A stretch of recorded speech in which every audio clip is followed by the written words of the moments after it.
채널 두브라TV 두 분도 감사합니다. 부정선거 싸움에 함께 동참해 주신 여러 어르신들께 항상 감사한 마음을 갖고 있습니다. 부정선거의 끝을 100이라고 볼 때 우리는 몇 걸음이나 걸어왔을까, 이런 이제 생각을 요즘에 이제 많이 합니다. 한 반쯤 걸어온 건가, 아니면 몇 걸음 안 남았나, 한 반도 못 갔나, 이런 생각 합니다. 사람들이 숫자로 생각을 한다면 부정선거가 있었다고 믿느냐라는 설문조사, 여론조사를 했을 때 지금은 그 조사에 따라서 전 국민 조사 대상의 40%까지 부정선거가 있었다고 믿는다, 이런 게 나옵니다. 이제 잠시 뒤에 또 소개가 되겠지만요. 그러면 한 40%온 건가? 그게 100까지 갈 수 있나? 뭐 이런 생각도 하게 되고요. 요즘에는 특히 윤석열 대통령 주변에서 어떤 얘기를 하냐면, 이제 그 얘기 좀 그만했으면 좋겠다. 부정선거 얘기는 이제 그만하고, 그거는 지난 얘기니까 자꾸 그거 갖고 시비 걸고 그러지 말고 앞으로 어떻게 공정선거를 이렇게 할 수 있을까 하는, 거기에 좀 초점을 맞추면 어떻겠느냐, 이런 얘기를 많이 해와요. 그래서 제가 답을 하는 겁니다. 아니, 지금 내가 부정선거 진상규명하고 책임자 처벌하자고 막 그렇게 얘기를 하는데, 거기에 누가 귀를 기울이고 진지하게 정말 저 민교국이 저러니까 내가 좀 괴롭네, 이런 사람이 있습니까? 여권이나 지금 행정부에. 아니, 내가 볼 땐 그런 걱정하고 그러는 사람도 없고 별로 신경도 안 쓰는 것 같은데 뭘 저한테 투쟁 방향을 바꾸라고 그러느냐. 제 생각은 그렇습니다. 뭐냐면, 부정선거가 있었다는 그 사실을 인정하지 않고 어떻게 제도 개선이 있죠. 제도 개선이라는 것은 이 제도 개선이라는 것은 저기를 바꾸는 일입니다. 제도 사전 투표를 없애는 일입니다. 사전 투표를 없애면 많은 이제 일들이 해결이 되는데, 민주당 입장에서는 사전 투표에서 항상 이기기 때문에, 그리고 사전 투표가 부정선거의 통로이기 때문에 이걸 없앨 수가 없죠. 근데 그거를 지금 국힘당에서 혹은 정부에서 이걸 좀 없애보자라고 얘기를 하려면 왜 없애야 되는지 이유가 있어야 될 거 아닙니까? 근데 지금 있는 사람들은 과거는 묻지 말자 이러면 그것 갖고 민주당이 설득이 됩니까? 민주당 사람 물을 거예요. 아니, 뭐가 잘못됐는데, 그럼 거기서 4.15가 잘못되고 뭐가 잘못되고 강서구청장이 잘못됐고 이런 이야기를 해야 되는데, 그런 얘기를 지금 하지 말라고 그러는 거예요. 우리는 안 해줬으면 좋겠다. 네? 자기네들이 알아서 할 테니까. 그러면 민주당이 왜 바꿉니까? 그걸 바꿀 이유가, 세상이 한 10번쯤 뒤집어져도 바꿀까 말까 한 제도를 바꿀 수가 없습니다. 그렇기 때문에 제도 개선을 위해서라도 이 진상규명, 4.15 때 어떤 일이, 어서 오십시오. 4.15 때 어떤 일이 있었는지에 대한 생각도 좀 하고, 책임자가 누구인지 검찰 권력이 들어가서 좀 들여다보기도 하고, 그래서 세상에 알려야죠. 정말로 부정선거가 있었다. 그렇게 하지 않으면은 지금 있는 선거제도는 고착됩니다. 고착돼서 앞으로 한 발짝도 나가지 못한다, 이런 말씀 드리겠습니다. 제가 존경하는 정 교수님 말씀 의뢰를 받고 어떤 이야기를 할까 하고 어제 오늘 새벽 잠도 못 자면서 이렇게 막 생각을 했습니다. 그런데 이 전체에 있었던 것을 하나하나는 다들 알고 계시는데 쭉 훑다 보면 저런 건 놓치고 있었네, 이런 것도 있을 수 있을 거고요. 그다음에 그때 봤던 것과는 똑같은 것을 보더라도 우리의 시각이 바뀔 수 있기 때문에 우리 부정선거 규명을 위한 우리 노력, 또 운동, 투쟁운동 이런 것의 약사를 한번 좀 쭉 하늘을 살펴보자, 이런 생각을 했습니다. 이제 거의 4년 전입니다. 2020년 4월 15일 21대 총선이 실시됐죠. 21대 총선이 실시됐는데 저 같은 경우에는 거기에 이제 유명한 사람들이 저를 포함해서 많이 나왔기 때문에 이정미라는 정의당 대표도 있고, 다음에 인천공항공사 사장을 한 정일영이라는 사람도 있고, 저도 있고, 그래서 거기 3파전이 아주 뜨겁게 펼쳐지고 있다 해서 전국적인 규모의 이름을 날리는 그 언론사들 뭐 이런 데에서 모두 10차례의 여론조사를 했습니다. 10차례 여론조사에 저는 몽땅 1등을 했습니다. 그날 출구조사 결과 발표하는데 민경욱 당선이라고 해가지고 제가 와 하고 제 옆에 있던 어머니 뭐 딸 뭐 이렇게 막 껴안고 좋아했던 기억도 납니다. 그런데 졌어요. 어제 졌냐? 그리고 밤까지 계속 개표를 할 때도 제가 이기는 걸로 나왔습니다. 근데 새벽에 가더니 제가 졌다고 그러는 거예요. 근데 그때는 사실 실감이 안 됐습니다. 정신도 없었고 이게 뭐지? 아주 피곤한 상태, 새벽에 피곤한 상태인데 뭐 뒤통수를 땡 맞은 것 같은 그런 강한 충격을 받고 이게 뭔가 실감이 도대체 나진 않았습니다. 근데 딸 손을 잡고 이제 집에 들어가, 사무실에서 집에 들어가가지고 이제 잘하고, 딸이 방으로 들어가면서 엉 하고 울기 시작했습니다. 대학교 졸업한 그 딸이 같이 선거운동 해주던 그 딸이 울었을 때 아 내가 이게 졌구나라는 걸 실감을 했었죠. 그런 바로 다음 날 이건 뭐 질 수도 있는 건데 왜 졌을까 하고 이제 봤을 때요, 바로 이 0.39라는 요 함수, 요 숫자가 나타나는 걸 보고 이게 그냥 지나칠 수도 있었지만 저는 저게 부정의 확실한 증거라고 생각을 했습니다. 뭐냐? 제가 당일 투표에서는 이겼습니다. 당일 투표에서는 얼마 차이로 이겼냐면 3,000표 차이로 이겼습니다. 당일 투표는 이만큼 있고 사전 투표는 이만큼 있습니다. 당일 투표에서 이만큼 있으면 반이라고 하면 여기서 3,000표 이겼으니까 이쪽에서 1,500표를 이겨야지 맞는 겁니다. 그냥 상식선으로. 그런데 어떻게 조그만 데서 얼마를 졌길래 내가 졌나 하고 사전투표를 들여다봤더니 사전투표에서 6,000표를 줬어요. 아니 이만한 데서 3,000표를 이겼는데 요만한 데서 6,000표를 줬어요. 아니 이럴 수도 있나 하고 생각하다가 그러면 사전투표는 어떤 표에 분포가 나오는지 사전투표를 또 뜯어봤습니다. 사전투표는 두 개가 있는데 관내 사전투표, 관외 사전투표. 관내 사전투표는 투표하는 날 내가 투표하고 그날은 놀러 가겠다. 공휴일이니까. 이런 사람들이 미리 하는 4일, 5일 전에 동네에서 미리 하는 게 사전 관내 투표고, 사전 관내 투표는 군인 간 사람들, 출장 간 사람들, 이런 사람들이 하는 게 사전 관외 투표죠. 그 두 개의 숫자들이 있어서 그걸 들여다봤더니 제게 사전 관내 투표 100이라고 하면 사전 관내 투표가 39예요. 이건 하나도 이상하지 않습니다. 100대 1이 돼도 되고 100대 100이 돼도 돼요. 근데 100대 39예요. 그래서 그런가 보다. 옆에 있는 정일용 후보의 표를 봤더니 사전 관내 투표 100일 때 사전 관외 투표가 39. 똑같아요. 이거는 좀 이상하네. 근데 거기 이정미가 있는데 이정미 사전 관내 투표 100, 사전 관외 투표 39. 어느 분들은 이렇게 생각하시나요? 그게 맞는 거 아니냐? 맞을 수 없습니다. 그렇게.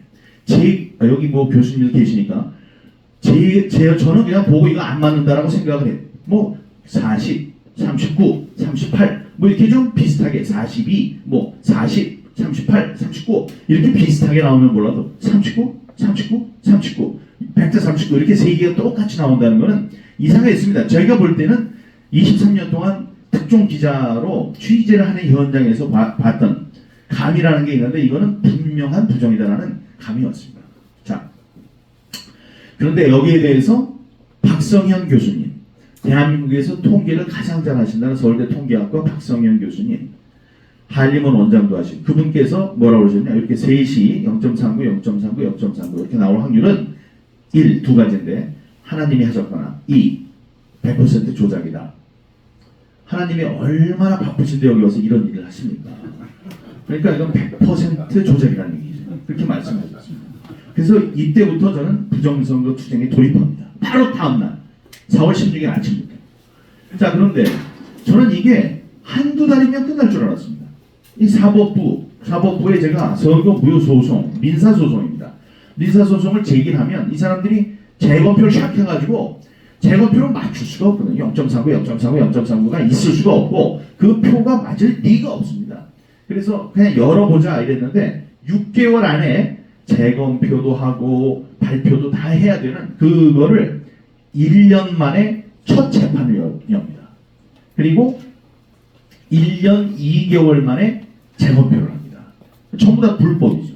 선거법 225조는 선거무효 소송은 다른 쟁송에 우선하여 180일 이내에 처리하여야 한다 라고 되어 있는데, 아니 그거는 뭐 그냥 뭐 신경도 안 쓰고 1년 2개월 만에 재검표를 하고 거기에 대한 발표는 2년 4개월 만에 합니다. 그러니까 전부 다 뭐 죄의식이 없는 거예요. 저스티스라고 불리는 대법관들이, 그것도 다른 양인 대법관들이 그런 일을 이제 저질렀습니다. 그런데 재검표를 제가 관철을 하죠. 이 사람들은 안 하려고 했습니다. 근데 이 재검표를 관철을 했습니다. 이게 얼마나 큰 일인지, 여기까지가 굉장히 힘든 거였어요. 이렇게 됐을 때 제가 생각한 거는 표가 안 맞을 것이다 라고 생각을 하고 들어갔는데 표가 딱 맞았습니다. 아니 표가 딱 맞았어요. 미치겠더라고요. 이게 도대체 어떻게 된 거냐? 그럼 내가 지금까지 하여튼 이런 게 하나도 의미 없는 거냐? 박사영 교수님의 뭐 그 말씀도 의미가 없는 거냐? 이런 생각을 했는데 대신 나온 게 요거를 맞추려고 막 집어넣은 배여 일화 같은 부정선거의 증거가 다수 출현합니다.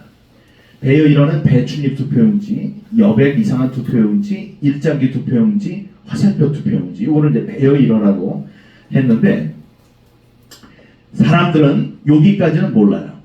대개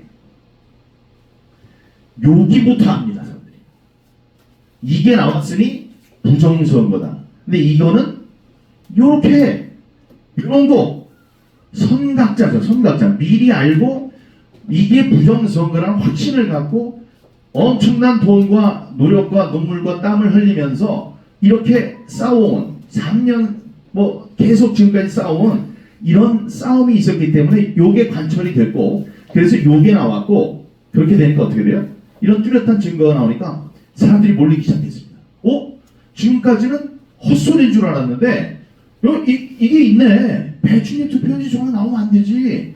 여백도 옆에 딱 락을 걸어놨는데 여백이 왔다 갔다 하고 잘리고 이런 게 나오면 안 되지. 일장기 투표용지 1974장 중에 1000장이 일장기 투표같이 막 뭉그러졌는데 뭉개진 건데 그거는 사람들이 하나도 항의하지 않고, 아니 1974장 중에 1000장 찍으려면 6시간 동안 그걸 찍어야 되는데 그 이상한 거 6시간 찍는 동안에 아무도 제지하지 않고 그걸 보고 야 이게 왜 이래 의문도 갖지 않고 찍은 사람들이 그 1000명 중에 한 명도 야 이게 뭐야 바꿔줘라고 얘기하지도 않았다는 일이 그 있을 수 없지. 화살표 투표용지 이렇게 흉하게 빨간 화살표가 있는 걸 바꿔달라고 그러지 않고 거기다 투표할 사람이 있어요. 이런 것들이 이제 나오기 시작해서 부정선거 운동의 세력이 규합이 됐습니다.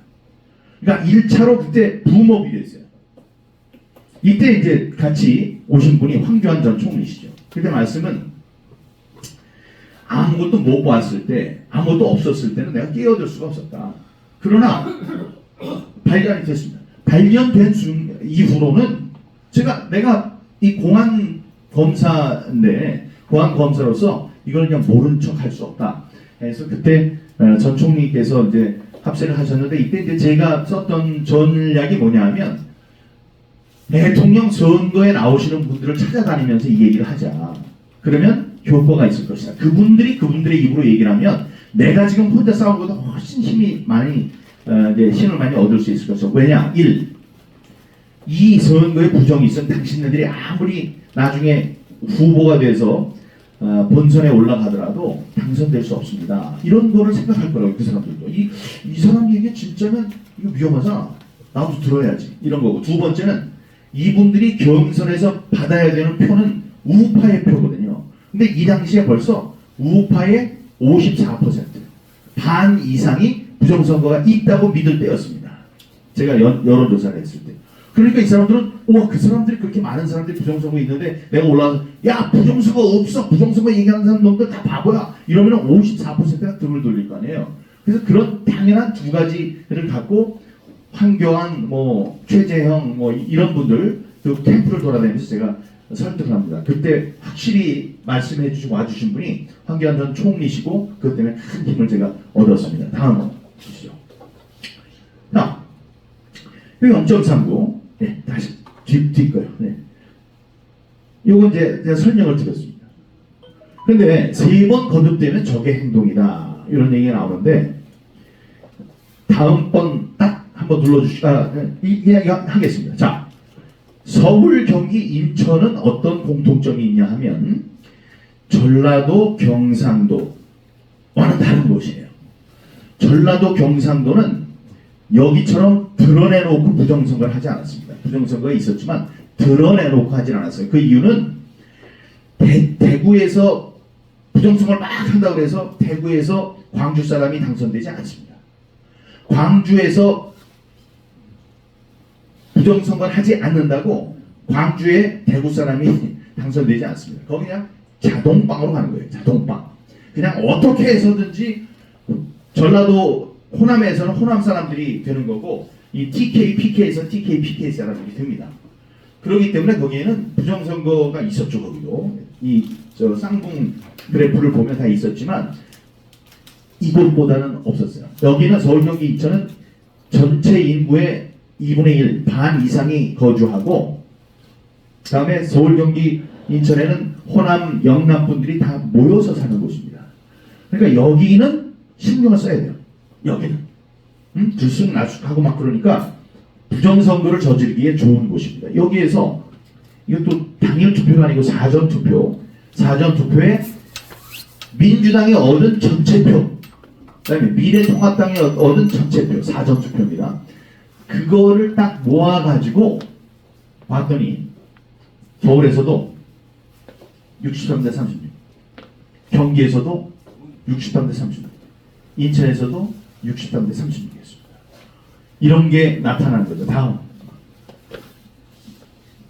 이게 존 플레밍이라는 아이언, 이게 J인가 I인가? 이안이겠죠? 예. 이안 플레밍이라는 극작가인데 극작가가 이거 썼습니다. Once is happenstance, twice is coincidence, three times is enemy action. 한 번은 우연, 두 번은 우연의 일치, 세 번이야? 그건 우연의 아주 기똥찬 우연의 일치가 아니고 그건 무조건 적의 행동이다.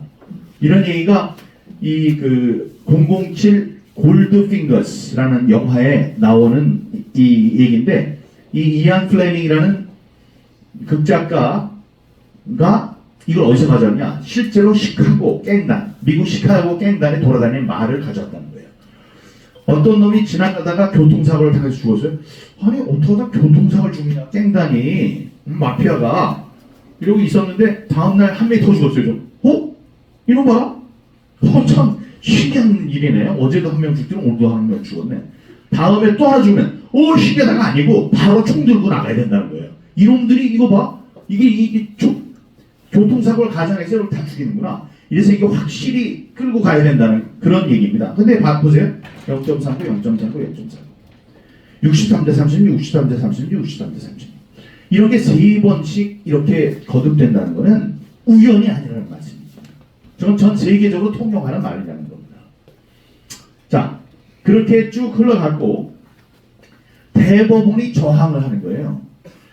대법관들이 영어로 justice입니다. highest, supreme court, justice 이게 아니고 그냥 간단하게 justice. 이 사람들이 얘기를 하면 그 말이 정의가 된다. 얼마나 멋있는 직책입니까? justice예요. 근데 그 사람들이 정의와 관계없이 6개월에 하라고 그러는 자기네들에게 해당이 되는 법률을 어기고 2년 3개월 만에 판결을 합니다. 2년 3개월 만에 판결을 하는데 그 판결 내용이 거의 개콘의 대본 수준입니다. 뭐라고 그랬냐? 세 가지 점에서 웃기는 건데 1. 4.15로 국회의원이 300명이 당선돼서 지금 입법부 국회에서 활동을 하고 있기 때문에 4.15의 부정선거를 논할 때는 매우 신중해야 한다. 이렇게 시작합니다. 그 얘기는 뭐냐? 어휴, 나 무서워가지고 300명 못 건드리겠어. 대법관에서 그런 거예요. 나는 이거 잘 못해. 우리는 할 수 없고 이게 한계가 있는 거니까 미리 마음속에 준비를 해라. 그게 하나고요. 두 번째는 부정선거가 있었다고 그렇게 길길이 뛰는 민경욱이 이게 진행되는 2년 3개월 동안 부정선거범을 잡아오지 못했다. 이렇게 진짜로. 아니 민사소송이라니까요. 이거는 형사소송이 아닙니다. 민사소송 뭐냐면 이 선거에 흠결이 있는지 없는지 무결성이어야 되잖아요. 결정이 하나도 없어야 되는데 그게 지켜졌는지 안 지켜졌는지를 판단해서 이건 많이 이상하네. 다시 하세요. 이런 결정을 내주면 되는 건데 이 사람들이 뭐라 그랬어요? 민경욱이 잡아오지를 못했다. 가장 웃기는 거는 세 번째인데요. 이게 배춧잎 투표용지가 나옵니다. 배춧잎 투표용지가 위는 지역구, 아래는 비례대표 투표용지가 두 개가 한꺼번에 더해서 위에는 하얗고 아래는 파란 그런 투표용지인데 그 투표용지는 사전투표는 프린터를 통해서 나와야 되는데 이거는 인쇄가 됐다는 증거거든요. 하나씩 사전투표는 내가 주민등록증 주면 확인하고 씩 누르면은 씩 하고 이 롤이 딱 돌면서 쫙 찍고 다음에 씩 해서 쫙 찍고 그래서 두 장을 주는 건데 이거는 롤러로 하다가 롤러에 종이가 껴가지고 파란 것도 같이 나와버린 거기 때문에 엄청난 증거입니다. 거기에 대해서 대법관님들이 뭐라고 하셨느냐 이랬어요. 만약에 부정선거를 정말로 저지른 사람이 있다면 배춧잎 투표용지와 같이 저렇게 결정적인 증거를 현장에 남기지 않았을 것이다. 아니 제가 지금 너무 웃겨서 웃질 않으시나요? 아니 이게 무슨 얘기냐면 여기 사람 시체가 있고 피가 있고 거기 피 묻은 칼에 지문이 있는데 뭐라고 하는 거냐? 지문에 민경욱 지문이 나왔어요. 대법관이 얘기하는 겁니다. 만약에 민경욱이 살인범이라면 자기 지문과 피가 있는 칼을 여기다 남기지 않았을 것이다. 그러므로 여기다 칼을 놓고 간 민경욱은 범인이 아니다. 아니 똑같이 정말 그렇게 얘기를 한 거예요. 정말로 부정선거를 저지른 사람이 있다면 배춧잎 투표용지처럼 중요한 증거물을 현장에 남기지 않았을 것이다 라고 얘기합니다. 아니 그 사람들은 실수도 안 하나요? 네? 그 말도 안 되는 얘기를 이렇게 합니다. 이게 끝날 때쯤에 이건 이제 7월 달에 끝났는데 한 6개월 동안 이제 그 이후로 우리는 이제 싸우기를 부정선거 척결하여 정권 교체 이룩하자 이렇게 했습니다. 정권 교체와 부정선거 진상 규명은 동전의 앞뒷면이라고 생각했습니다. 이재명이 되면 부정선거 진상 규명 5년은 넘어가는 거죠. 다음에 이 부정선거가 있으면 우리 우파로 우리 쪽으로 선거 이길 수가 없습니다. 다시 한번 부정선거가 있으면 정권교체가 안 되고 정권교체가 안 되면 부정선거의 진상을 규명할 수 없기 때문에 저 동전의 앞뒷면이라고 생각하고 우리가 열심히 부정선거에 대한 감시 활동을 폈습니다. 그래서 0.73% 차이로 신승했습니다. 실제로 0.73이었을까요? 아니죠. 예. 이 6일 전에 여론조사했을 때 10에서 15%가량 윤석열 대통령이 이겼거든요. 근데 6일 동안은 깜깜이로 여론조사를 해도 발표를 못하도록 돼 있어요. 그리고 나서 그런데 이게 이렇게 간 게 아니고 쫙 붙으려고 그러다가 0.73 차이로 이겼다고 그러는 거는 저들의 부정선거의 그 계획이 세밀하게 맞지 않았기 때문에 미세 조정이 안 됐기 때문에 이렇게 된 거예요. 자, 그런데 여기에 우리가 생각해야 되는 게 있습니다. 이 0.73% 차이라는 게 26만 표 차이였습니다. 근데 전국에서 이번 선거에 무효표가 몇 표였냐? 30만 표예요. 여러분 이재명 잘 아시죠? 이재명의 평소 성격으로 생각할 때 무효표가 30만인데 자기가 26만 표 차이로 졌으면 아유 제가 졌습니다. 미리 나와서 4시간 전에 가가지고 제가 졌습니다. 이럴 사람입니까? 아니죠. 아니 절대 아닙니다. 그런데 왜 그랬을까요? 이거 그냥 놔두고 이런 게 딱 나오면 민주당에서 난리가 납니다. 난리. 민주당과 했던 사람들이 야 이거는 부정선거야. 야 다시 가봐. 다시 가면 분명히 이길 거야. 이래서 재검표 해달라고 난리를 칩니다. 재검표를 하면 자기네들이 지금 만들어 놓은 부정선거의 증거들이 막 나오죠. 예? 그래서 이러면 안 되겠다. 그래서 무려 4시간 전에 자기네들이 다 계산을 해봤겠죠. 이게 자기네들은 그랬거든요. 10%로 지다가 10%로 이길 수는 없어요. 그러니까 10%로 지다가 1% 차이로 이길 것이다. 1% 차이로 이길 것이다 라고 발표는 해놨었는데 그게 사전선거에 자기네들이 생각했던 사람들보다 좀 덜 나갔고 그래서 그 미세 조정이 안 된 것 같습니다. 자, 그런데 이거 굉장히 중요한 멘트입니다. 이거 누가 했냐? 요 분이 하셨어요. 요 분의 멘트가 이게 뭐 이런 얘기를 했다는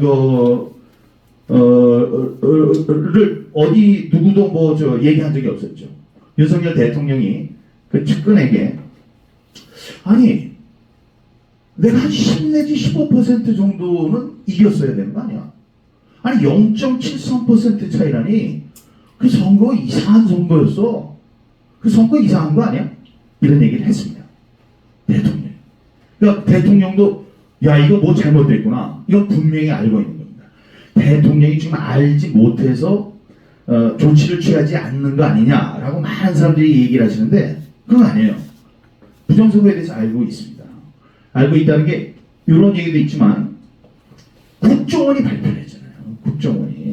국정원이 발표를 대국민 발표를 하면 대통령이 모르는 거 발표할 수 없습니다. 대통령께 미리 가서 국정원인데 미리 가서 이런 일이 있습니다. 그러면 아 그래? 발표하세요. 아 놀랍네. 발표하세요. 아니면 와 이거는 조사를 좀 하세요. 지금 발표하지 말고 뭐 이렇게 되는 거거든요. 근데 국정원이 발표를 했어요. 그때 10월 뭐 10일인가 뭐 그때 발표를 했습니다. 해서 부정선거와 관련해서 우리들이 주장했던 모든 것이 사실 들어가고 봤더니 다 맞더라. 이런 얘기를 국정원장이 직접 가서 발표를 대통령께 보고를 한 거거든요. 그러니까 적어도 두 가지 이유로 부정선거를 모를 수가 없습니다. 자, 그런데 이 대법원에서는 제 거는 이제 판결을 했고 몇 군데에서 소송을 걸었냐면 139군데에서 139군데에서 재검표를 신청하고 선거무효 소송을 제기했습니다. 그럼 다 해야지. 당연히 다 해야지. 일찍 다 해야지. 그런데 민경욱 거를 2년 3개월 만에 하고 딱 5군데만 골라가지고 재검표를 했습니다. 그때마다 신기한 표들이 막 나오기 시작했습니다. 별별 게 다 나왔습니다. 조금 이따 또 설명을 드리겠습니다. 그런 것들이 나왔어요. 근데 139개 중에 5군데만 재검표를 했는데 여기 법대 교수님들이 계신다면 이건 있을 수 없죠. 다 케이스가 다른 건데 어떻게 내 거는 하지 않고 여기에 준해서 네 것도 문제가 없다고 덮을 수가 있습니까? 이거는 사법정의가 완전히 무시된 거죠. 자, 그렇게 됐습니다. 그리고 나서 김명수 대법원장이 퇴임하기 2, 3일 전, 한 일주일 전에 이 139개 제 거 빼고 나머지 모두를 기각한다고 땅땅땅 쳤습니다. 제가 거기 가가지고 막 뭐라고 그랬어요. 우리 저기 계시는 분들하고 같이 가서 난리를 쳤습니다. 난리를 쳤는데도 뭐 도망가듯이 얘기해놓고서 자기네들도 죄 지은 게 있으니까 우리들이 막 난리를 쳐도 아무 말도 못하고 그냥 죄 지은 사람처럼 나갔습니다. 그렇게 이 사람이 대법원 시절에 지은 모든 죄를 그렇게 덮어버리고 가버렸어요. 지금 보면 선거의 잘못은 없었던 거예요. 대법원의 판단에 따르면 그렇게 처리를 했고요. 그런데 요 즈음에서 이 중앙일보에서 특종을 합니다. 중앙일보의 누구죠? 예, 강찬호 기자가 특종을 해요. 특종이 뭐냐? 중앙선관위가 북한에 의해서 8번 해킹을 당했다. 놀라운 사실이죠. 다음에 요거 하나만 있었으면은 지금 역사를 바꾸지 못했습니다. 근데 요게 같이 두 가지를 특종을 합니다. 선관위 자녀가 특혜 채용됐다. 자기네 아들, 딸을 저기 시골에 어디 공무원을 시켰다가 여기에 빈자리 하라면 자기 딸한테만 알려줘가지고 미리 딱 와서 이게 이 자술서에도 아버지께서 투표와 관련해 투표가 있을 때면 참 애를 쓰시고 이런 거 하나 집어넣으면 요거 맞구나. 우리 선관위 자녀네. 이래가지고 집어넣는 그런 엄청난 자녀 특혜 채용이 있었다는 사실이 발표가 됩니다. 그러니까 국민의 공분을 샀어요. 요게 없었으면 얘네들이 우리는 헌법기관이기 때문에 검찰 수사도 받으면 안 되고 무슨 권익위 조사, 감사원 감사, 국정원 보안정권 이거 받을 수 없어. 그렇게 계속 버티던 사람들이 요거 때문에 선관위 자녀 특혜 채용 때문에 무너졌습니다. 그래서 이거 감사원 감사를 지금도 받고 있는 중이고 권익위 조사 하고 있고요. 국정원 보안정권 결과가 나왔고 검찰 수사도 형식상으로 진행되고 있습니다. 이 중앙일보 강찬호 기자는 제가 청와대가 아니고 KBS 워싱턴 특파원을 할 때 같이 워싱턴 특파원을 했어요. 그래서 가족같이 친한 친구인데 그런 후배인데 이 친구한테 제가 이 미국에서 국제보고서 2020-4.15 부정선거라는 국제보고서를 만들어서 다국적인 사람들로 하여금 만들게 해서 미국에서 그걸 만들어서 가져와서 얘를 찾아가서 내가 좀 써달라고 그랬더니 강찬호 기자가 이렇게 얘기했어요. 형, 이건 죽었다 깨어나도 못 씁니다. 그래서 왜 못 쓰냐 했더니 만약에 부정선거가 있었다면 가장 큰 피해자가 누굽니까? 국민의힘 아닙니까?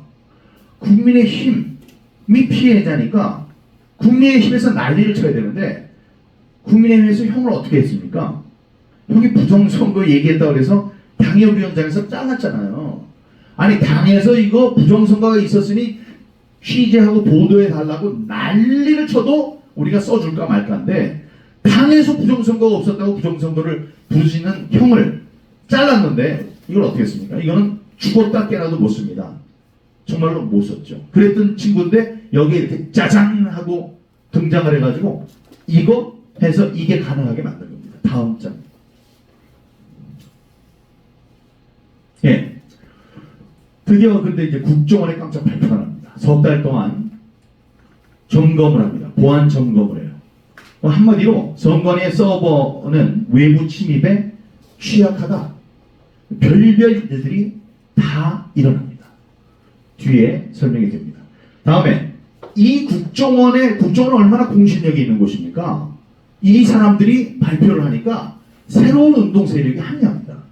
그래서 그게 뭐냐면 전체의 38.2%, 한 4명쯤 걸어다니는 사람들 10명 중에 4명은 부정선거 있었어 라고 믿는 거예요. 우파의 52.5%, 우파의 과반이 이거 굉장히 중요하죠. 과반이 부정이 있었다라고 생각을 하는 걸로 조사가 됐습니다. 이건 대단한 거예요. 요게 전체 38.2가 한 50으로 딸깍 넘어가는 순간에는 어떤 비등점, 그게 생길 것 같다는, 발화점이 생길 것 같다는 그런 생각을 합니다. 자, 그리고 헌재, 이후에 제가 헌재에다가 위헌 신청을 합니다. 위헌 소송을 한 게 뭐냐면 QR코드는 헌법에서 보장하고 있는 비밀선거 원칙을 위배한다. 그러니까 QR코드 사용하면 안 된다. 요것과 참관인의 도장은 자기의 사도장으로 개인 도장으로 찍어야 되는데 이거를 만들어주고 다음에 이거를 저장을 해놔가지고 그 사람 없는 데서 막 이미지로 갖다가 막 붙여가지고 하는 것 이러면 그 문제가 있다. 그 투표용지가 적법한 투표용지인지 아닌지를 우리가 확인할 방법이 없다. 그러니 참관인 도장은 개인 도장으로 주머니에서 꺼내서 찍고 주머니에 집어넣고 집에 가야 된다. 이렇게 얘기를 했는데 이 두 가지에 대해서 제가 가슴 조마조마하면서 4시간 동안 거기 앉아 있었는데 QR코드 사용 문제없고 참관인 도장 인쇄도 문제가 없대요. 이유는 참관인 도장을 찍고 그러는데 시간이 많이 걸리니까 그냥 인쇄로 따라락 해서 나오는 게 좋대요. 그런 편의를 위해서 그 정도는 할 수 있다는 판단을 했습니다. 근데 너무 편의적이고 자의적인 판단이죠. 너무나 슬펐습니다. 이게 헌법재판소예요. 그 헌법재판소에서 그 판결을 내린 사람이 누구냐? 이 윤석열 대통령의 7과학번 동기동창입니다. 네? 이종석, 이번에 헌재 소장이 됐잖아요. 그래서 내가 이거를 보고, 아니 대통령 친구라는 사람이 내년 총선에서 지면 대통령 친구인 대통령이 날아가는 그런 중대한 상황인데, 여기 이 문제를 왜 제기했는지에 대한 깊은 생각 없이 형식 논리로 뭐 저 사람들 얘기하는 거 맞으니까 위헌 기각 뭐 각하 이렇게 얘기를 하는데, 내가 뭐라고 뭐 저 윤석열 대통령 좋으라고 말이야, 내가 뭐 하려고 이 사람이랑 싸우고 이걸 이런 짓을 하고 있나, 이런 자괴감이 들더라고요. 자괴감이 들었습니다. 그러니까 그렇고요. 자, 그래서 여기 이렇게 돼서 정권이 바뀐 다음에는 대통령이 보통 대통령입니까? 검찰총장을 했던 무서운 대통령이에요. 그 사람이 대통령이 돼 있는데도 불구하고 부정선거는 계속되고 있습니다.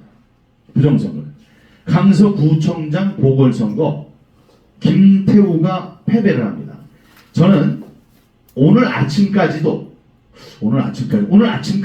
어떻게 생각했냐? 김태우가 요만큼, 원래 진놈이었고 요만큼 졌는데 사전투표에서, 그러니까 본투표에서는 1%대로 거의 그 접전을 벌였는데, 사전투표에서 동을 불문하고 다른 어느 동에서든 2배로 이겨서 크게 졌다. 조금 질 거를 크게 졌다. 그래서 김태우도 자기가 질 걸 알기 때문에 소송을 제기하지 않았다. 이렇게 생각했는데 그게 아니었습니다.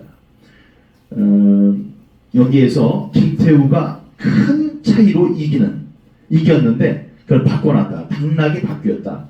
이런 말씀을 허병기 교수님 오늘 아침에 하셨습니다. 며칠 뒤에 그 발표를 하실 건데, 아까 받아온 그 파일, 이 6필 원고 좀 이따 좀 보여드리고요. 그러니까 이건 대단한 일입니다. 왜냐? 이게 타성으로 관성의 법칙에 의해서 쫙 지금 밀고 나가고 있는 거예요. 그러면 그걸 잡아가지고 부정이다라고 누군가가 따끔하게 지적을 하고 사람을 잡아서 되돌리는 노력을 해야 되는데 그걸 못하니까 정권이 바뀌었어도 계속 부정선거가 진행이 되고 있다.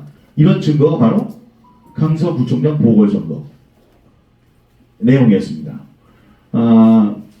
이렇게 되고요. 그 다음에 뭐가 나오냐면 국힘당에서 특위를 가동합니다. 특위. 김상훈 특위위원장, 이만희 지금 사무총장의 특위위원으로 들어가는 거기에서 크게 두 가지를 이제 발표를 합니다. 부분적인 수개표를 도입하고 QR코드를 없애겠다. 근데 이게 전부 다 수박 겉핥기식으로 잘 모르고 하고 있는 거예요. 그러나 국힘당 특위에서 국힘당이 특위를 만들고 부정선거가 있을 것 같으니까 거기에 대한 대책을 세우겠다라고 이런 걸 발표한 거는 옛날에 꿈도 꾸지 못한 성과입니다. 이제 자각을 하기 시작했다는 거예요.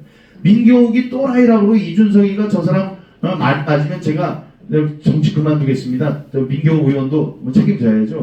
뭐 이런 얘기하고 저를 당협위원장에 떨어뜨리고 저를 무슨 뭐 사람들 연락하면은 그렇게 같이 친했던 국회의원들이 모른 척하고 연락도 안 하고 4년 동안 피해 다니는 그런 거에서 지금은 부분적인 수개표를 도입하고 QR코드를 없애겠다.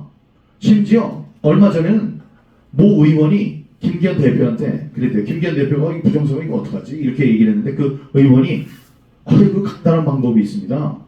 민경욱이 국회의원에 당선되면 민경욱이 어련히 알아서 부정선거 다 처리하지 않겠냐고 이렇게 얘기를 했다고. 네, 감사합니다.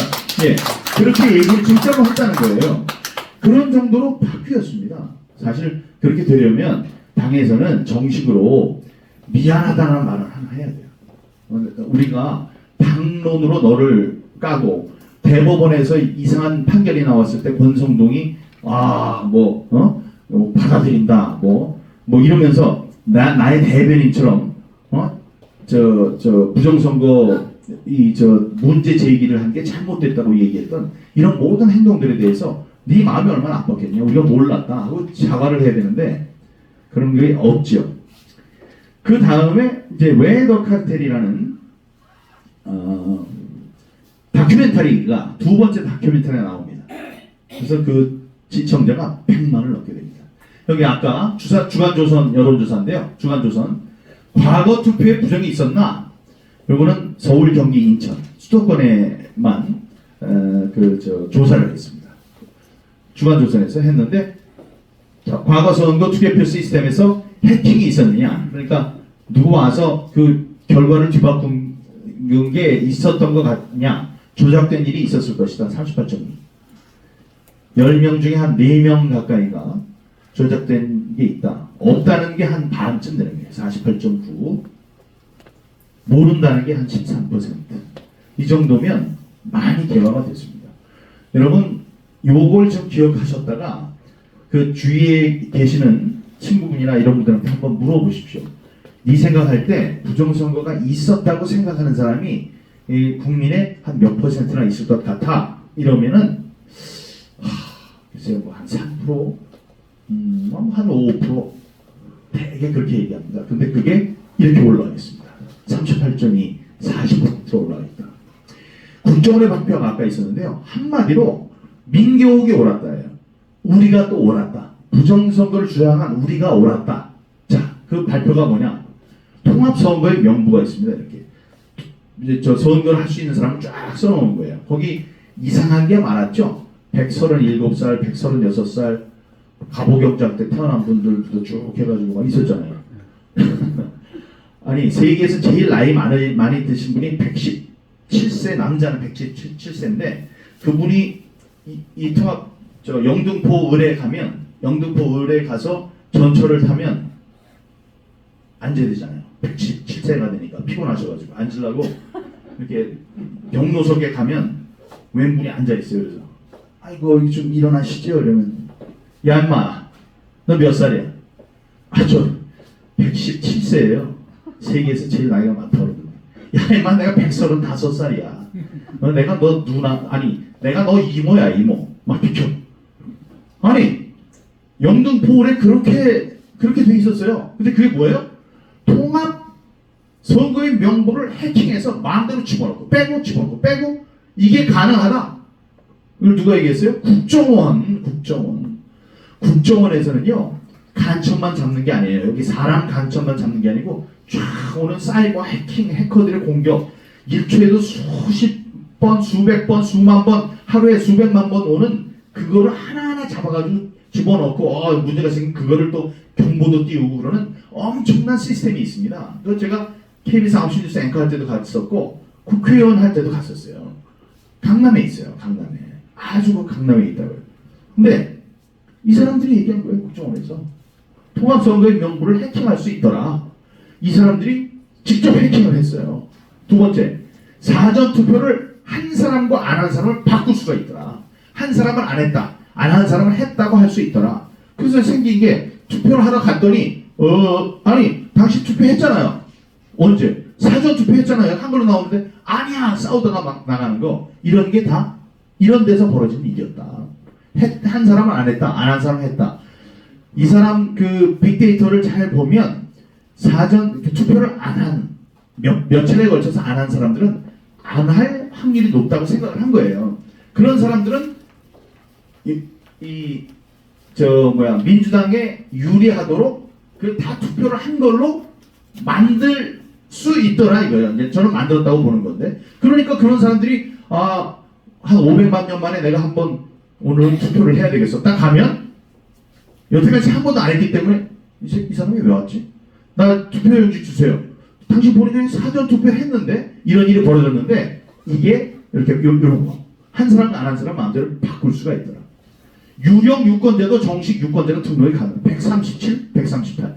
137, 138은 제일 위에 너무나 나이가 많으신 분이니까 눈에 띄어서 이거 봐. 120살도 있고 127세도 있고 막 그러네. 이거 거짓말이야. 이랬지만 이게 만약에 27, 28, 29 거기에 막 섞여 들어간 거면 누가 그게 눈에 띕니까? 눈에 띄지 않죠. 그래서 거기다 집어넣어도 모른다고요. 자, 그렇게 됐고 청인은 관청인이에요. 관청인, 선관위 하는 성인, 사인, 개인 도장, QR코드를 마음대로 뽑아가지고 똑같은 투표용지를 만들 수가 있더라. 가짜 투표용지를. 네? 아니, 이건 부정선거가 있었다는 얘기하고 똑같은, 우리가 주장하는 거 똑같은 거잖아요. 네? 이렇게 해서 만들려고 해서 잘못 나온 게 화살표 투표용지고 일자리 투표용지고 그렇다는 얘기 아니에요. 되더라 이거죠. 투표한 표를 다른 후보에게 옮기는 일이 가능하더라. 투표지 분류기에 투표를 했는데 민경욱 2번인데 그게 1번으로 가고 그러는 게 가능하더라. 투표지 분리기를 해킹할 수 있더라. 투표지 분리기는 연결이 하나도 안 됐다고 그랬는데 연결이 안 되는데 어떻게 해킹을 해요. 근데 여기에 USB 막 꽂고 그러면 뭐 자기가 털떡털떡 탁 살아가지고 마음대로 해킹이 되더라. 투표지 분리기에 통신이 안 된다고 그랬는데 통신이 되더라. 거기다가 노트북 꽂으니까 여기 이쪽으로 다 보이더라. 그래서 이거를 보낼 수 있더라. 투표지 분류기에서 몇 장이 지금 실시간으로 딱 해서 누가 몇 장, 누가 몇 표 막 얻은 거를 이 연결해가지고 노트북이 전송을 하는 게 가능하더라 이거예요. 제가 주장했잖아요. 근데 그 사람들이 뭐라 그랬어요? 망이 분리돼 있고 전용선이고 다음에 거기에 아무것도 뭐 연결이 안 돼 있기 때문에 통신이 안 된다. 통신이 안 되긴 뭘 안 돼. 와이파이가 된다는 걸 우리가 증인을 해서 녹취까지 내서 했었는데 그런 게 다 가능하다고 한 거예요. 선거는 인터넷 전용망이 전용이 아니더라. 여러분 전용망이라고 하면 여기서 이제 우리만 쓰는 망을 깔아주세요 그러면은 이 사람이 선을 끌고 와가지고 우리 집에다가 타고 뭐 저기 뭐 부산도 연결하고 이렇게 하는 게 아닙니다. 아니에요. 그렇게 할 수가 없어요. 그 돈이 얼마나 들어요. 민경욱의 전용망을 깔아달라고 해서 민경욱 집부터 해가지고 전 세계를 다 연결하는 게 얼마나 힘듭니까? 이거는 버스 전용 차선이랑 똑같은 거예요. 서울, 부산 가는 데다가 줄을 쫙 파란 줄 걸어놓고 왼쪽은 1차선은 버스만 다닌다. 이게 전용망이에요. 그래도 이놈들은 왔다 갔다 할 수 있어요. 그거 안 하기 위해서는 CCTV 딱 놓고 그다음에 경찰관 놓고 단속하고 다음에 그 돈을 뭐 한 10만 원쯤 올리고 그러면 무서워서 안 들어가고 이런 건데 그런 거를 전용망이라고 해놓고 저기 비밀번호를 11111 12345 어드민 이렇게 해놨던 게 인터넷 전용선 망이었고 그걸로 쿠팡으로 쇼핑하고 네이버로 뉴스 검색하고 이랬던 자들입니다. 그게 국정원이 발표를 한 거예요. 자기네들이 들어가가지고 봤다는 거죠. 이 사람들은 어떻게 했어요? 특별한 것도 아니고 국제적으로 통용되는 일반적인 해킹 방법으로 한번 해봤는데 뻥뻥 뚫리더라. 그 얘기도 나옵니다. 자체평가 국정원 보안점검 한다고 그랬더니 할 필요 없다. 우리는 100점이다. 이렇게 얘기를 했어요. 안 해도 된다. 그래요? 하고 봤더니 국정원에서 했는데 31.5점 받았습니다. 자기들이 100점이라고 했는데 그 전에 하나 뭐였죠? 전 부처에서 꼴등을 했습니다. 이런 거예요. 그게 국정원이 발표를 한 건데 국정원이 발표한 내용 중에 우리가 얘기 안 한 게 하나도 없습니다. 우리가 지금 4년 동안 3년 반 동안 얘기했던 것 거기에 대해서 전부 다 이것도 맞고 이것도 맞고 이것도 맞고 이것도 맞고 전부 다 맞다고 하는 거예요. 다음요. 자, QR코드에 대해서 잘 아시겠지만 이거 왜 부정선거의 통로가 되고 이 비밀선거 원칙에 왜 훼손이 되는지 비밀선거 원칙을 왜 훼손하는지에 대해서 설명드리겠습니다. 전국에서 QR코드라는 것은 여기에 계시는 분들이 연수을 유권자인데 군대를 가셨거나 아니면 출장을 가가지고 전국에서 투표를 한다 그러면 여기 계시는 분들의 순서대로 번호를 부여합니다. 누가 먼저 나와서 투표장에서 누가 1초라도 먼저 했느냐 그거를 딱 따져가지고 이게 다 기록이 되거든요. 기록되는 그 순서로 1, 2, 3, 4 여기 한 20분이라고 하면 1번부터 20번은 여기 앉아 계신 분들의 투표장에서 발급받는 그 순서 제주도가 됐건 경상도가 됐건 뭐 강원도가 됐건 거기서 그런 순서대로 번호를 부여하고 번호를 QR코드로 만들어가지고 지급을 하는 겁니다. 하나하나한테 이렇게 주는 거예요. 배당을 하는 겁니다. 자, 그래서 그 순서를 알면 누가 뭐 정 교수님 먼저 했는지 제가 먼저 했는지 이런 순서가 1번부터 20번까지 나오기 때문에 언제 이걸 했는지를 순서를 다 알면 해당 QR코드하고 연결을 하면 QR코드를 보고 누구의 투표용지인지를 알 수 있습니다.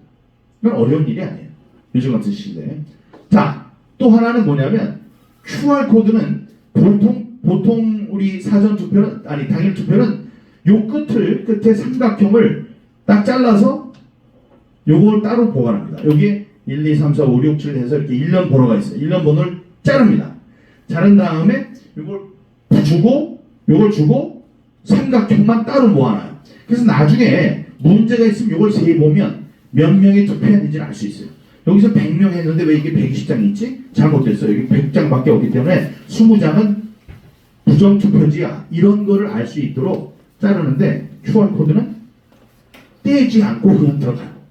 QR코드는 안 잘라요. 사전투표는 그냥 저기 들어가요. 자, 그럼 무슨 일이 생겼냐?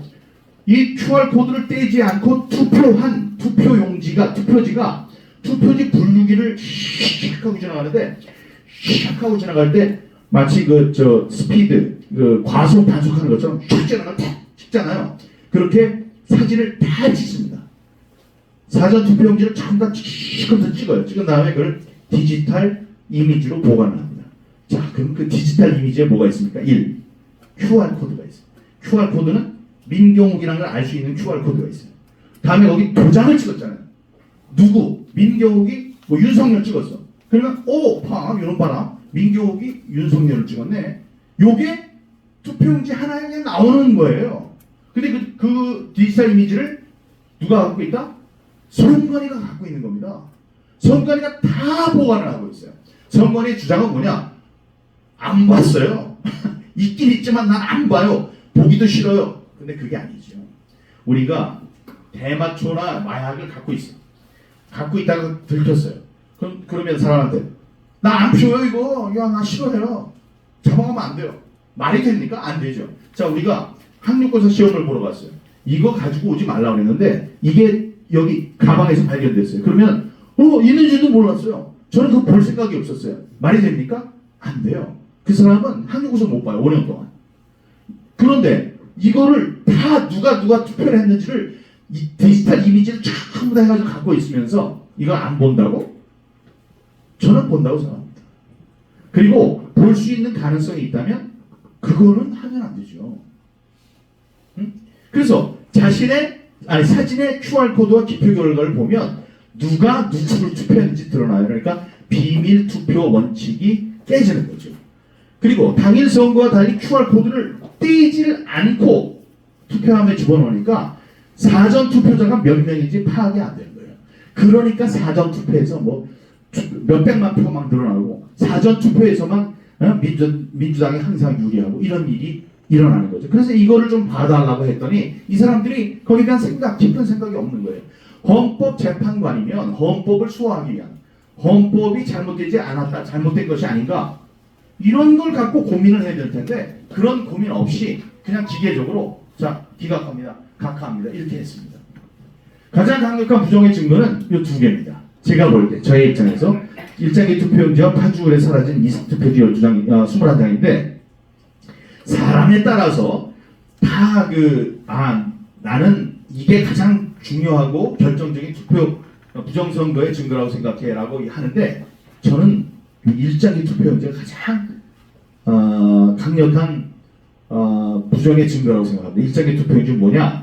투표용지 좌하단에 투표관리관의 도장을 찍어야 됩니다. 그 투표관리관의 도장에는 예쁘게 어떤 글이 써 있어야 되냐면 송도 이동 제6투표소 관리관 혹은 관리관의 인 이런 글씨가 딱 예쁘게 쓰여져야 되는데 좌하단에 보니까 빨갛게 이게 뭉개져가지고 빨갛게 있는 거예요. 그래서 그 일장기에 있는 가운데에 있는 빨간 원같이 그렇게 되어 있는 거예요. 그래서 일장기 투표용지라고 얘기를 했는데 그 일장기 투표용지가 딱 나왔을 때 선관위에서 뭐라고 했냐? 이거 하나도 이상한 거 아니에요. 이게 만년 도장이라서 우리 만년필에 잉크 넣듯이 옛날에 그게 없어서 계속 찍어서 썼는데 그거와 똑같이 옛날에는 인주를 계속 찍었지만 지금은 그게 한 번 찍으면 잉크가 촥 하고 나와서 계속 10,000번을 찍어도 인주 없이 찍을 수 있는 만년 도장인데 그거를 모르고 인주를 찍으면 저런 일이 벌어집니다 라고 얘기를 합니다. 그렇게 하면 사람들이 어휴 그럴 수도 있겠네. 하지만 아니 인주가 필요 없는데 인주를 왜 갖다 놔요? 선관위의 준비물 중에 인주가 없어요. 인주를 어디 자기 사가져 왔어? 인주가 없습니다. 두 번째, 이런 게 한 장 나왔으면 말이 되지. 천장이 나왔어요. 천장이 100만 장 중에 천장이 나온 게 아니에요.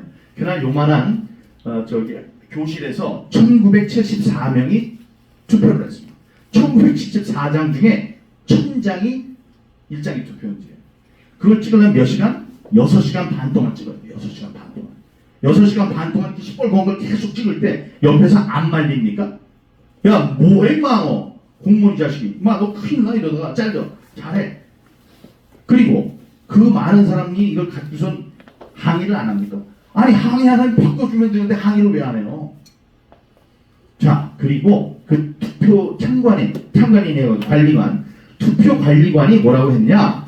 투표 관리관이 그랬어요. 자기 대법원에 나와가지고 선서하고 1.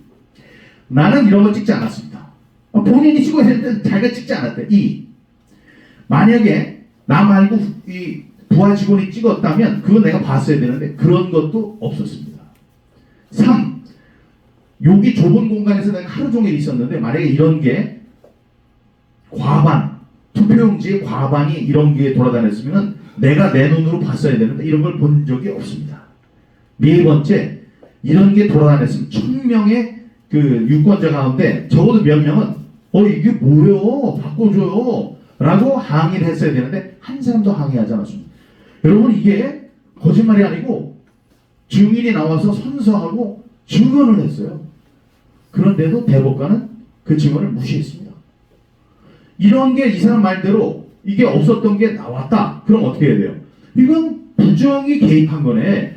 투표지 증감이 있었을 수 있겠네. 다만 한 장이 그래도 그런데 1000장이 그랬으니 문제가 있습니다. 자, 재선거, 재투표하세요. 이랬어야 되는데 그걸 안 했다는 겁니다. 무서운 사실이죠. 그렇게 이제 돼 있는데요. 자, 그래서 지금까지 이제 쭉 그렇게 왔고 국정원의 그 훌륭한 것도 있었고, 다음에 이제 또 좀 이따 다뤄야 되는 게 강서구청장 보궐선거 공문제가 또 있습니다. 그런 거가 있는데 그러면 그거 말고 우리가 이제 투쟁을 하는데 여기 빼놓았던 우리가 5개로 싸웠어요. 첫 번째 법정투쟁, 두 번째 국제투쟁, 세 번째 아스팔트 투쟁, 네 번째 시민 감시 투쟁, 5번째 제도권 투쟁. 이 5개를 갖고 우리가 계속 싸웠는데 하나 더 한 게 이제 바로 문화 투쟁입니다. 이제 자꾸 막히기 시작하는 거죠. 막히기 시작하는 거예요. 그러니까 첫 번째 법정 투쟁은 이렇게 해서 끝나버렸고, 국제 투쟁도 가서 소기의 성과를 거두었고, 백악관에 제가 들어가서 NSC 사람들과 에게 브리핑도 하고, 이래서 소기의 성과가 진행 중이고, 세 번째 아스팔트 투쟁은 정권이 바뀌었기 때문에 이제 문재인이 인마 뭐 하는 거야 이렇게 할 필요가 없기 때문에 그것도 지금 이제 수위를 낮추고 있고요. 다음에 이제 선거 감시 투쟁은 선거가 있을 때마다 하는 거고, 제도권 투쟁은 우리들이 직접 들어가서 지금은 이제 국회의원들한테 얘기를 하고 압력도 주고 뭐 밥도 사주면서 얘기도 듣고 얘기도 하고 이렇게 도와줬다면 그게 아니고 직접 우리 중에 한 사람이나 적어도 한 사람만 들어가면 됩니다. 들어가서 부정선거에 대한 이 기치를 높이고 법 개정을 하고 그러면 되는 건데 그거 말고 이제 문화투쟁을 하나 집어넣었습니다. 그래서 다큐멘터리를 만들었어요. 다큐멘터리 첫 번째 다큐멘터리를 당신의 한 표가 위험하다. 대만, 독일, 미국까지 해외 로케도 해서 만들었습니다. 그게 있고 두 번째가 왜 더 카르텔이라는 게 있고, 다음에 이제 12월 9일 앞으로 한 일주일 남짓 있으면은 배추출비 배추잎 투표지 출생의 비밀이라는 배추출비라는 만화영화입니다. 애니메이션. 몇억 원을 넣어서 하는 거예요. 그거 굉장히 그림을 많이 그려야 되기 때문에 굉장히 비싼 건데 그거를 이제 했고요. 저작 활동, 저도 책을 저 허백일 교수님과 함께 공저를 냈지만 지금까지 나온 책이 제가 세봤더니 21권이에요. 21권의 부정선거와 관련된 책이 나왔습니다. 그거는 저도 모르는 사람들이 막 만든 거예요. 자신들이 취재를 해서 또 자신들이 신뢰하고 자신들의 신념에 의해서 이건 분명히 잘못됐다. 이런 것이 21권이 나왔습니다. 앞으로도 계속 이제 늘어날 것 같고요. 이 개사곡을 누르면은 이게 나올까요? 이게 저기랑 연결돼 있습니까? 안 돼 있어요. 잘 보세요. 근데 이게 이거를 눌러보세요. 커스로 커서. 이걸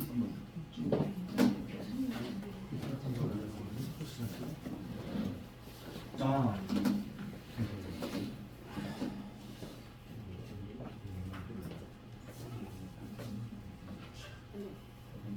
이게 저기 바깥에 보면 와이파이가 그러면 들어보고 싶어요? 네네. 그러면 이거 온라인으로 연결이 돼 있습니까? 돼 있어요? 그러면 저기를 하세요. 그러면 이거 하고 유튜브를 연결 주십시오.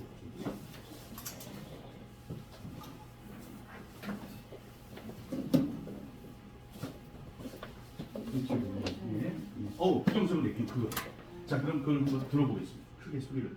그걸 여기다가 우리 단톡방에 올려. 대사님은 영화입니다. 네. 이거를.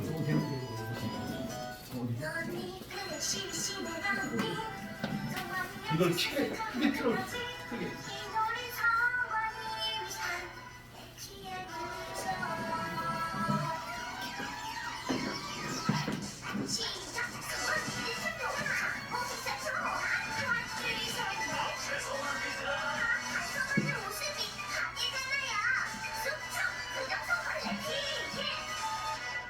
끝나면 조작한 흔적이 매번 보이는 날 내가 찾아온 결과가 익숙해 조작하지가 않아 자 거창아저씨 수사해주세요 하지만 좀 바쁘게 어서 조작 좀 그만해 이런 모습 국민들이 용서할 수 있을까? 거짓말하면 고생하십니다. 열심히 신뢰감이 통계질단 순간을 항상 보시 사전 투표 처음에 유력 선관위가 만드니 눈이 열심히 신뢰감이 선관위 역시 선택하며 끝나는 수단의 반론을 타는 뻔뻔한 중앙선관위 역사 손으로 그만 사라져줘요. 과연 선관위 안에는 부정선거하는 범죄자들이 줄을 섰다니까요. 전부 공짜야 해버리기야. 그만 일천도 어디 있었죠? 하나 둘 셋 넷. 달성하는 모습이 한계잖아요. 수청 부정선거 내피게. 감옥에 계신 선관위 여러분, 제가 힘들어 미저 투표지들을 볼게요. 더러운 입으로 변명은 그만하고 이제 일본이에요. 이게 일본어예요. 대충 입장 신고표를 도대체 어디서 만들었어요? 선생님 이건 신론대도 부정선거 없다고 답도 없으신 선관위 사람들 갱생 불가능 선거사 이쁜들 선관위 소록을 415번 고유 결계를 발동해서 수청 블랙핑 한 번 더 블랙핑 건물 선관위의 수정선거에 온 국민이 분노하다 지하철의 선관위를 뼛속까지 정화시킨 한줄 JP 그것이 블랙핑인 것입니다. 진실은 결국엔 밝혀집니다. 선관위의 부정선거들 이제는 모두 모아 기록하자 온 훗날의 후손들이 슬퍼한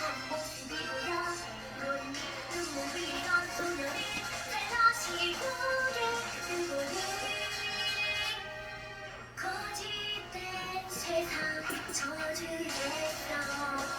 친구들이 몸소리해. 너희들은 손꼽이 하나 조절을 하는데 정말 쪽팔리지 않니?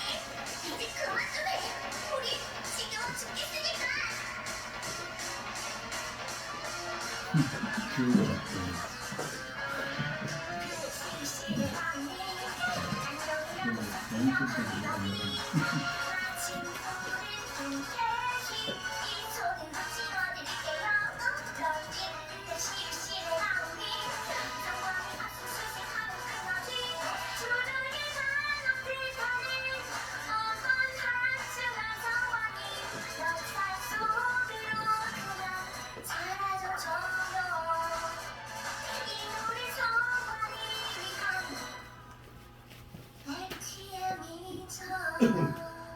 예, 감사합니다. 자, 이게 왜 갑자기 이거 일본어가 나오느냐? 이게 일본 만화 영화에 나오는 노래인데 이게 그 소아성애자들 얘가 이제 주인공인데 이 어린아이를 좋아하는 악당들을 다 그 감옥에다 집어넣고 거기다서 부르는 노래예요. 점호도 시키고 당신들 나쁜 사람들이야 이런 건데 이거를 젊은이가 우리들은 모르죠. 저는 모릅니다. 여러분들은 어떠신지 몰라요. 이게 있는 저 사실조차 몰랐는데 이게 굉장히 히트를 치는 그런 노래다. 이런 거에 착상을 해서 가수를 불러가지고 일본의 노래와 거의 비슷한 목소리로 노래를 부르는 사람 구해서 노래도 시키고 개사를 하고 중간중간에 우리 필요한 화면을 넣고 해서 개사곡을 만들었습니다. 이게 나오자마자 막 싸우기 시작하는 거예요. 왜 이렇게 저 사람이 원작자가 있는데 그 사람한테 물어보지도 않고 이걸 정치적으로 쓰느냐 이런 사람들이 있는가 하면 야 정치적이고 뭐건 이 어그로를 끌어가지고 부정성가 있다는 사람들한테 알려야 되기 때문에 우리는 할 수 없다 이런 사람들도 있고요. 다음에 잘 만들었다 그러기도 하고 이 뭐 틀딱 저를 틀딱이래요. 틀딱 치고는 잘 만들었다. 그리고 뭐 틀딱이 하는 짓 똑같지 이런 거를 왜 이렇게 뭐 정치적으로 뭐 이래가지고 막 논란이 이제 벌어지고 있습니다. 논란이 벌어지면서 이게 이제 퍼져나가고 있습니다. 18만 회 그냥 올렸는데 18만 회가를 봤어요. 댓글도 막 전쟁이 일어나고 이제 그런 일이 있었습니다. 다시 저기로 돌아가겠습니다. 네. 그래서 예 화면을 키워주시고요.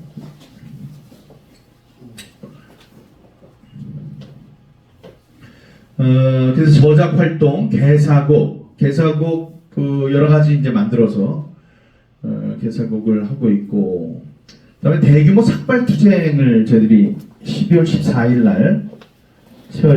날 대통령실 근처에서 저희들이 호기롭게 숫자를 우리가 4.15니까 415명만 모시고 머리를 깎아도 되는데 주최하시는 분들이 좀 더 많이 해서 기네스 기록을 세우자 해서 1415명을 모아서 삭발을 한다고 합니다. 부정선거 척결 의지를 나타내는 대규모 삭발 대회를 할 거고요. 그다음에 뭐 전에 하나 또 있었는데 그리고 이제 부산이 아니고 부산 엑스포가 아니고 부정선거 엑스포를 12월 9일 날 엽니다. 그래서 거기서는 이 영화들 3개, 또 아까 애니메이션이 그날 개봉이 되고요. 그다음에 토론회가 2개, 음악회, 책 판매, 그다음에 이제 각 부스를 마련해서 각 뭐 부정선거의 증거들을 이렇게 재현도 해보고 하는 그런 아주 엑스포를 열기로 했습니다. 이런 식으로 이제 다양화시키고 있다. 다큐멘터리는 요 위에 있는 3개는 좌파들이 만든 겁니다. 더 플랜은 김어준이 박근혜 대통령이 대선에서 부정선거를 저질렀다 해서 영화관에서 개봉하는 건데 34,000명이 봤어요. 문재인 돈 많이 걷어가지고 다큐멘터리를 만들었는데 문재인 대통령 11만 명이 봤습니다. 조국 다큐멘터리를 만들었는데 요거는 사기라고 해서 지금 조사 들어갔죠. 관객 부풀리기, 허수. 그러니까 새벽에 아무도 없을 그거를 만석이라고 해서 한 3만 명을 늘린, 합쳐서도 33만 명이 봤는데, 당신의 한 표가 위험하다. 제가 나레이션하고 아까 삼국 세계 거시적인 눈으로 스케일로 전 세계의 부정선거가 한국에서만 일어나는 게 아니다. 전국적인 전 세계적인 현상이다. 거기에 대해서 어떤 방지책을 만들고 있다. 이걸 만든 게 18만 명이 지금까지 봤습니다. 웨더 카르텔 오늘 아까 보니까 116만 명이 봤습니다. 이것만. 다음에 배투 출비, 배춧잎 투표지 출생의 비밀은 애니메이션이 9일날 대개봉이 됩니다. 그러니까 이런 거 이렇게 하는 거거든요. 부정선거 규탄 대규모 삭발식 1,415명이 이제 참여를 하기 위해서 독려를 하고 있고요. 그 숫자에 따라서 세계 기네스북 등재도 될 것 같다 이런 거고요. 다음, 요거는 이제 부산이 아니고 부정선거 부산 엑스포, 부정선거 작은 엑스포에서 MPK에서 하고요. 저와 맹주성 교수 권호용 변호사가 대회장으로 이렇게 일을 하기로 했습니다. 부정선거 증거 전시, 애니메이션 배투 출비 개봉 행사, 토크 콘서트와 연주회, 또 부정선거 관련 세미나, 다큐멘터리 당신의 한 표가 위험하다 상영 이렇게 진행될 예정입니다. 민감한 이제 움직임들이 있어요. 한동훈 장관 모든 사람들의 이제 그 주의 어텐션을 끌고 다니는 한동훈 장관에게 이 다큐멘터리가 전달이 됐습니다. 이 웨더 카르텔을 요 USB에 넣어서 하나가 미리 전달이 됐는데 다음에 이제 그걸 모르는 분이 또 다시 공개리에 사람들이 보는 앞에서 전달을 했습니다. 그래서 제가 볼 때는 봤을 가능성이 높을 것 같습니다. 똑똑한 사람이니까 이렇게 만들어진 다큐멘터리 웨더 카르텔을 보면 문제가 있구나 하는 문제의식을 가질 충분한 이유가 됐을 것이다. 자극이 됐을 것이라고 생각합니다. 김규현 국정원장께서 경질됐습니다. 이분은 부정선거 아까 국정원 발표가 이분의 의지가 잘 반영이 된 거라고 좀 생각을 합니다. 부정선거가 있으면 안 된다. 부정선거는 정치의 문제가 아니고 안보, 국가 안보의 문제다. 안보와 직결된 문제다. 다음에 자유민주주의의 존폐와 관련되는 굉장히 민감한 주제다라는 것을 알고 그 보안 점검을 석 달 동안 시켰고 거기에 대한 발표도 보고도 대통령께 했고 또 3차장을 시켜서 대국민 보고를 하도록 만든 그런 게 있고요. KBS 면모가 일신된 것도 굉장히 좋은 지표고 우리들에게 좋은 상징입니다. 이제 우리가 웨더 카르텔을 좀 방영을 해달라고 텔레비전에서 볼 수 있도록 해주세요 하고 우리가 청원을 넣었습니다. 1,000명이 넣으면 그걸 검토를 해야 되거든요. 1,000명이 금방 지나갔어요. 그러니까 이런 이해가 없습니다. 우리가 만드는 것도 아니고 남들이 만든 다큐멘터리를 우리가 공영방송에서 틀어주는 이해가 없습니다. 두 번째, 선거가 이제 몇 달 남지 않았는데 만약에 이거를 방송을 하면은 피해를 입는다고 생각하는 쪽에서 선거에 관여하려고 한다. KBS가 영향을 미치려고 한다라고 정치적 논쟁에 휘말릴 수가 있습니다. 그래서 이제 안 된다고 그랬어요. 근데 두 번째 또 바로 그냥 우리 1,000명 이거 하는 건 아무것도 아니에요. 10만 이런 것도 해봤기 때문에 1,000명이 금방 또 해가지고 다시 한번 검토하라 해서 또 올라갔습니다. 그래서 지금 또 검토를 하고 있는데 그런 게 자꾸 쌓이면 우리 거는 못 틀어줘도 우리에게 다큐멘터리를 잘 만드는 우수 인력들이 있으니 이 부정선거 같은 중요한 사안에 대해서는 우리가 한번 들어가서 우리의 시각으로 만들어 보겠다 이럴 수 있는 거거든요. 그럼 저는 그 날을 손꼽아 기다립니다. 정말 차마고도 이런 엄청난 다음에 누들 로드 이런 엄청난 다큐멘터리를 만드는 세계적인 다큐멘터리를 만드는 사람들이 정식으로 여기 정말 뛰어들어가지고 만들면 아까 얘기한 그 웨더 카르텔은 정말로 잘 만든 건데 딱 한 명이 만든 거예요. 한 명. 까푸카라는 그 젊은 친구 젊지도 않지만 그 친구가 만든 겁니다. 영화를 한 번도 만들어 보지 않은 사람이 혼자서 만든 거예요. 그런데 KBS의 그 엄청난 PD들이 달라붙어가지고 만들고 KBS에 있는 또 기자들이 시사 다큐멘터리 만들던 사람들이 들어가가지고 만들면 문제 제기도 더 세련되게 할 수 있고 할 수 있을 것 같습니다. 그런 날이 오길 바랍니다. KBS가 바뀌고 있는 것은 우리들에게 큰 희망의 불빛이 된다, 등불이 된다 이렇게 말씀드리겠습니다. 강서구청장 보궐선거에 반란이 있어요. 이 허병기 교수님이신데 뭐라고 그러셨냐면 김태우 후보가 원래 질 사람이었고 요만큼 질 걸 이만큼 졌다고 나왔다라는 게 지금까지 우리의 생각이었는데 오늘 그러셨습니다. 김태우 후보가 크게 이긴 선거였다. 그러니까 당락이 바뀌었다면 이건 다시 재조사를 해야 되는 거예요. 이분은 그냥 내가 수리 마수리 부채도사 어디 그래 이게 부정이네 아니네 이게 아니에요. 숫자를 갖고 하나하나 숫자를 갖고 그래프를 그려가면서 좌표 찍어가면서 해서 이건 아무리 봐도 어떻게 몇 표를 잘못한 거고 그 수법은 또 어떤 거다 이런 거를 학자가 학술 문서로 이야기를 하신 분이기 때문에 이거가 제출되면 이제 문제가 이제 심각하게 발전이 된다 이렇게 생각합니다. 그리고 이 얘기도 하셨어요.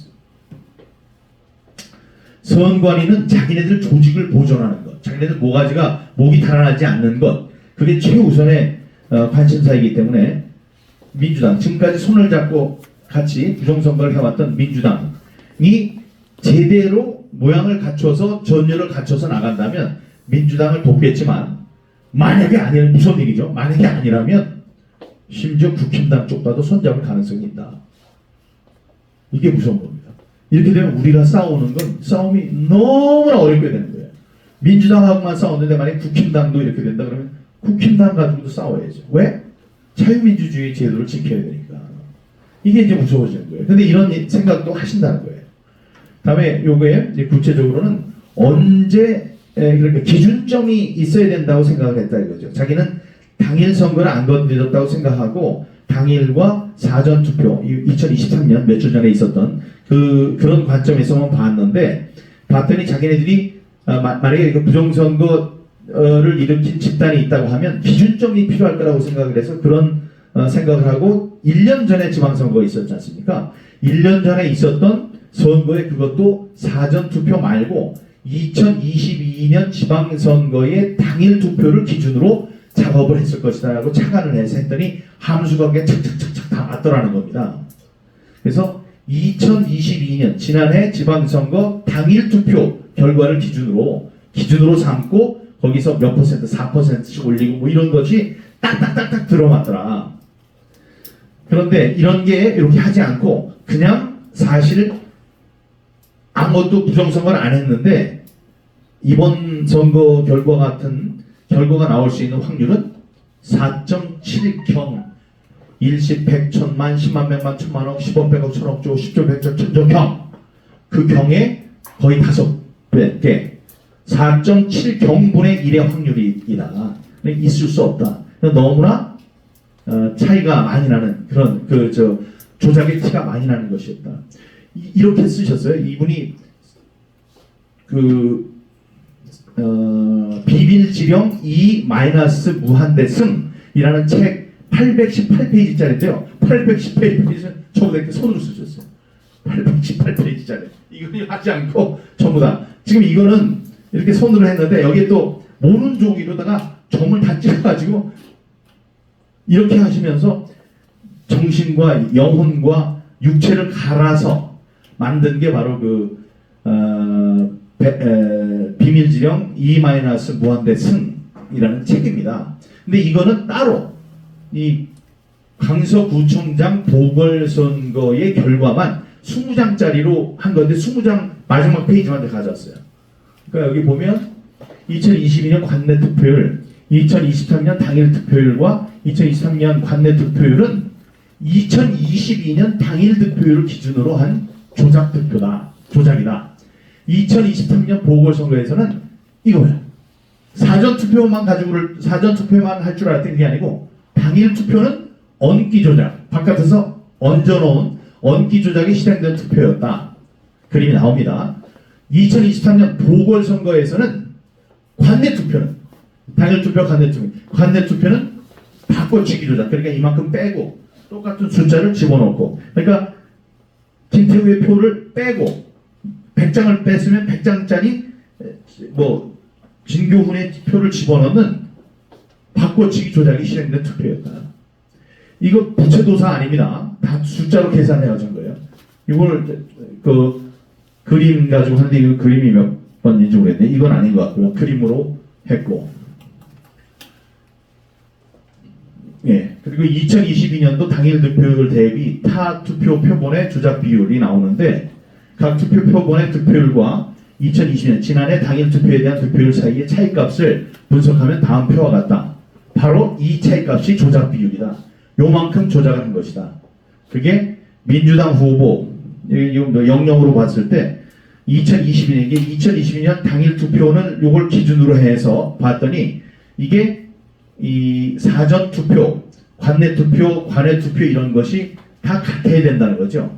그게 대수의 법칙이고 표본을 추출했을 때 충분히 큰 표본이 나오면 그 표본의 특성은 이 모집단의 특성에 수렴한다. 그런 공리인데, 수학적 공리인데 거기에 맞춰봤더니 민주당 후보는 플러스 5.82%.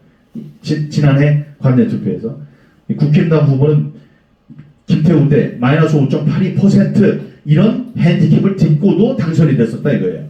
근데 2023년 올해 거 당일 투표를 봤더니 4.64를 얹었고 이쪽으로 국힘당 후보는 빼가지고 이쪽으로 줬고 그다음에 관내 투표 이게 사전 투표입니다. 사전 투표 무려 22.15%의 이익을 받고 이쪽은 마이너스 22.15% 차이가 44%가 난다. 그래서 그 매우 심각한 부정이 저질러진 선거였다.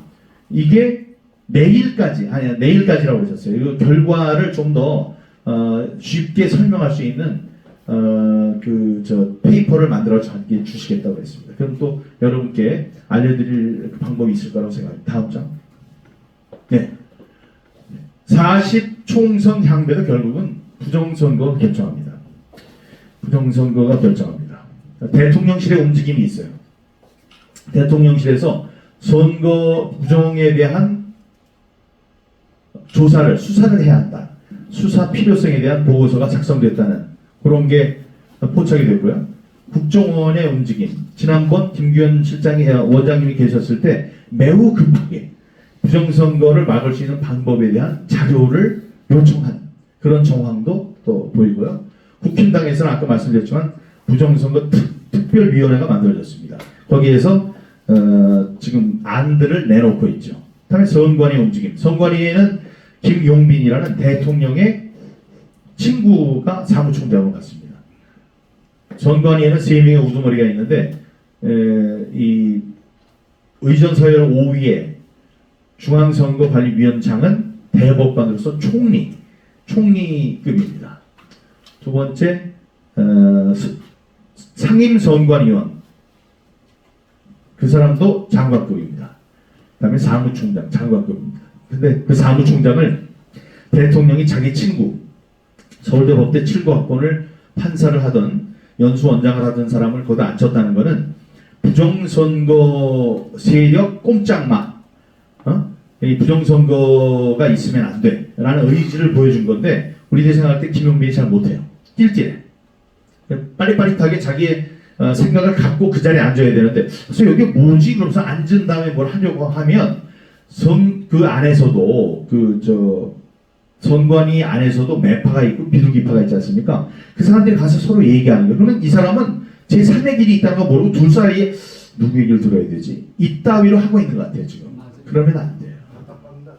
맞습니다. 그렇게 하고 있어요. 이게 선관위 움직임이 그렇습니다. 다음 장에 또 있을 겁니다. 자 여러분, 부정선거 규명을 위한 우리들의 싸움은 과연 성공할까요? 저는 성공할 거라고 생각합니다. 이거는 국힘당의 승리 패배와 관계가 없습니다. 민주당의 승리 패배와 관계없이 이 부정선거의 진상을 규명하기 위한 우리의 노력은 결국은 빛을 볼 것입니다. 여러 가지 경우의 수가 있는데 국힘당이 패배해도 부정선거 규명운동은 승리합니다. 왜냐? 국힘당이 패배하면요 민주당이 윤 대통령 탄핵한다 그럴 거예요. 예? 다 고치고 그런다 그럴 거예요.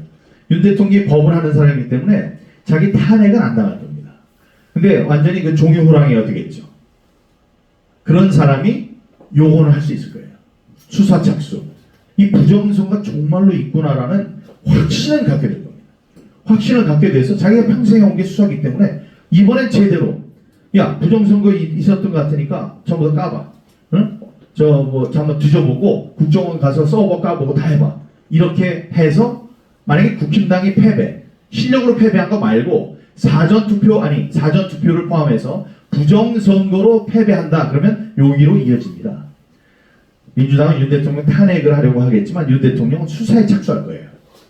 국힘당이 이기면 이건 자동적으로 우리가 이깁니다. 왜냐?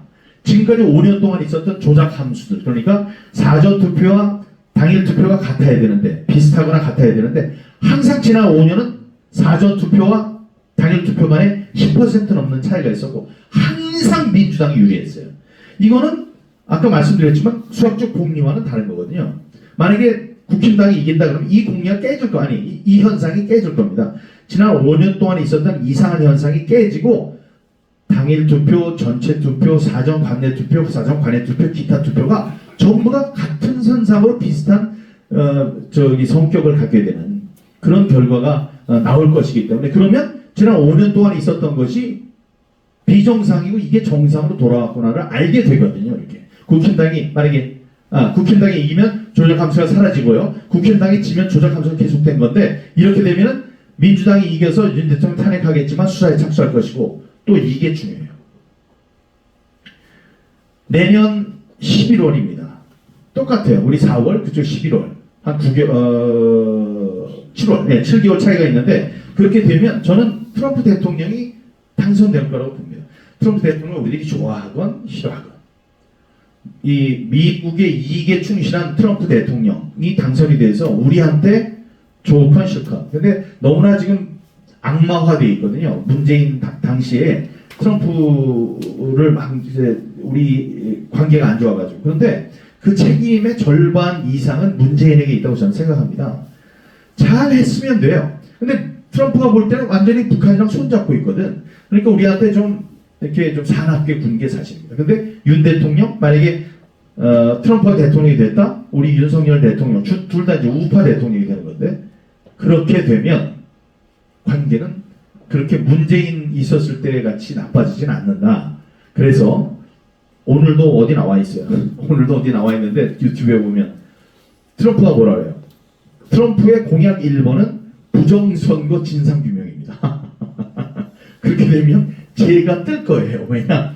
제가 거기 앞에서 하고 트럼프 만나려고 트럼프 골프장까지 가고 또 이렇게 왔다 갔다 하고 비서실에도 막 가고 다음에 결국은 NSC에 앉아가지고 하고 1시간 동안 하고 바깥에서 국무부 사람들이랑 컴퓨터로 그거 다 설명하고 그런 것이 이제 낱낱이 다 드러날 테니까 나는 중요한 게 아니고 이 트럼프의 부정선거를 밝히기 위한 활동이 대서특필되고 미국의 가장 큰 주제가 될 겁니다.